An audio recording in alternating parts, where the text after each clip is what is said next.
Assalamualaikum warahmatullahi wabarakatuh. Selamat pagi, siang, sore, malam semuanya. Balik lagi di channel Dimensi Mimpi. Kali ini seperti biasa, lanjutan dari video-video kemarin ya. Kita akan melanjutkan cerita dari si Nining yang sekarang sudah sampai di part 6. Buat kalian yang ingin baca secara langsung, kalian bisa langsung cek linknya di deskripsi. Kalau di Twitternya, cerita ini masih di part 2 sih, dengan judul Sukma Demit, yaitu lanjutan dari Nining ya. Tapi di videonya gue bikin di part 6 nya bro, karena ini panjang banget. Oke deh, tanpa langsung banyak basa-basi lagi, langsung aja kita mulai ke ceritanya.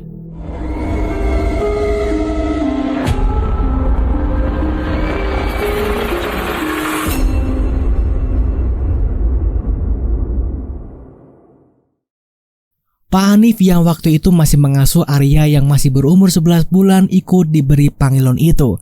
Awalnya dia tidak percaya dengan pernyataan Pak Luhur dan Irsyad. Namun untuk mencegah terjadinya keributan, Pak Hanif menerimanya dengan terpaksa.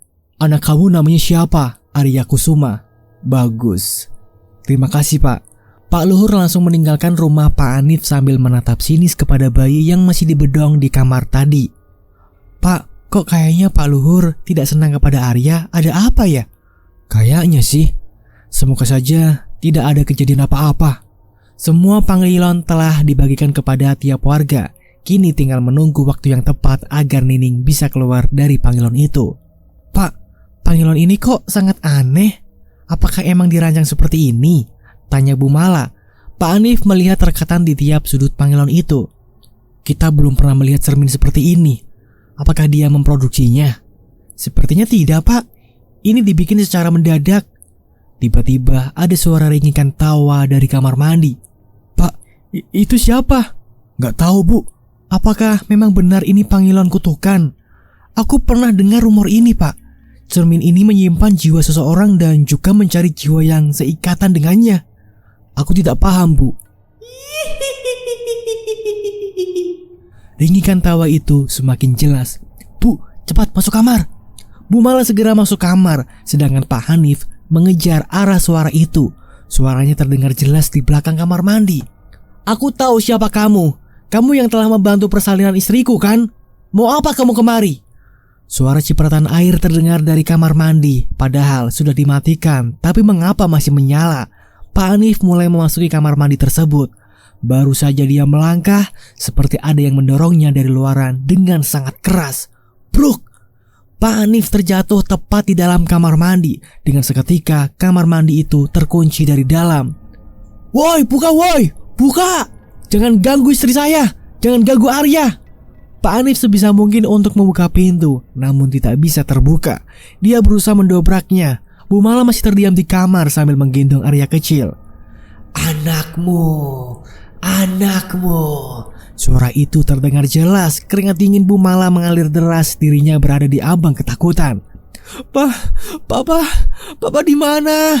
teriak Bu Mala dengan sangat kencang. Bu Mala lupa kalau cermin itu dia letakkan persis di dalam kamarnya. Namun dia tidak menyadari bahwa cermin itulah yang menjadi penghubung antara Nining dengan seseorang. Terdengar suara alunan gamelan memenuhi kamar Bu Mala. Bu Mala mundur ke belakang sembari memegang erat Arya agar tidak diambil oleh Nyi Kebaya yang merasuki tubuh Nining. "Anakmu, anakmu." "Sudah, jangan diteruskan. Jangan ganggu aku." "Anakmu, anakmu." Suara itu semakin jelas, makin membuat merinding Bu Mala disertai dengan alunan gamelan. Ketika dirinya hendak mundur ke belakang, ada sesuatu yang mengganjalnya. "Ada apa di belakangku?" Bu Mala merasakan ada yang mengerayangi tubuhnya. Ini... Tangan itu mencoba memeluk Bu Mala dari belakang, lalu membisiki Bu Mala. "Kamu tidak bisa lari dari saya." Ucapan itu seperti ancaman dan tamparan keras bagi Bu Mala. Bu Mala terjatuh melihat tubuh Nining lengkap dengan pakaian kebaya dan memperlihatkan wajah seramnya. "Sudah, jangan ganggu saya." "Kamu tidak bisa lari dari saya." Bu Mala mundur ke belakang menuju lemari dengan menahan tubuh Arya kecil sembari menangis kencang. "Anakmu bakal jadi seserahan." "Seserahan apa?" "Seserahan untuk saya supaya bisa hidup di alam manusia." Hei, alam kita sudah beda. Nyi Kebaya itu mendekati Bumala. Bumala masih merangkak mundur. Manusia itu tempatnya serakah. Saya tidak paham apa kata kamu. Nanti kamu bakal tahu. Bumala sudah di ujung tembok, dirinya hanya pasrah. Sekarang, kemarikan anak saya. Teriakan Nyi Kebaya itu membuat Bumala pingsan seketika. Tubuh Arya kecil yang masih dibedong tergeletak di lantai. Suara tangisnya menghendingkan suasana. Pak Hanif berhasil keluar dari kamar mandi. Dia berlari menuju kamar Mala. Namun baru saja dia melihat ke arah kamar itu, tampak Nyi Kebaya sedang memawang Arya kecil. Di sebelahnya terlihat tubuh Bumala tergeletak. Pak Hanif mencoba tenang. Dia mengetahui perasaan dari Nyi Kebaya itu. Dia menyukai Arya. Nyi, tolong jangan dibawa bayi itu. Sosok Nyi Kebaya itu tersenyum kepada Pak Hanif. Nyi, tolong lepaskan Arya. Dia tidak salah, Nyi. Tampak dengan jelas rasa kasihannya terhadap bayi mungil itu. Nyi Kebaya berjalan menuju Pangilon dan meletakkan tubuh Arya di kasur. Pak Hanif bergegas berlari untuk melihat apa yang dilakukan oleh Nyi Kebaya terhadap Arya. Alhamdulillah, kamu masih selamat, nak. Haru bahagia Pak Hanif terlepaskan dengan tetesan air matanya. Sosok Nyi Kebaya menghilang, entah kemana arahnya. Di samping itu, Bumala masih belum sadarkan diri. Mah, bangun. Mama. Bumala masih belum juga sadar. Lalu Pak Hanif mengoleskan minyak kayu putih di lehernya dan meletakkannya juga di dekat hidungnya supaya dia lekas sadar. Aduh. Alhamdulillah, Mah, bangun. Pak, Arya mana? Arya ada di kasur, Mah. Dia selamat. Sosok itu kemana, Pak? Entahlah, Mah. Sudahlah, jangan pikirkan yang tidak-tidak. Sekarang istirahat. Aku takut, Pak. Aku akan menemanimu, Mah. Pak, kenapa Arya jadi korban dari teror ini, Pak? Apa dia ada yang salah? Kurasa tidak. Lalu apa penyebabnya, Pak? Darah Arya harum, Mah. Bumala memeluk lembut tubuh kecil Arya. Nak, jangan jauh-jauh dari Mama ya. Pak Hanif tersenyum. Dia harus lebih waspada lagi dengan kedatangan Arya di dalam rumahnya. Arya memiliki darah yang sangat harum dan mengundang banyak demit untuk memomongnya. Pak, jangan tinggalin kita lagi ya. Iya sayang, siap. Dengan kejadian itu, Pak Hanif lebih menghabiskan diri di dalam rumah. Dia tahu ada yang tidak beres dengan Pangilon itu. Singkat cerita, beberapa bulan kemudian, muncul berbagai teror yang membuat resah warga.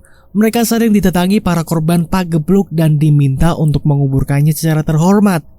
Nining yang sudah bersatu dengan tubuh Nyi Kebaya menjadi persoalan baru dan menjadi momok menakutkan bagi semua warga.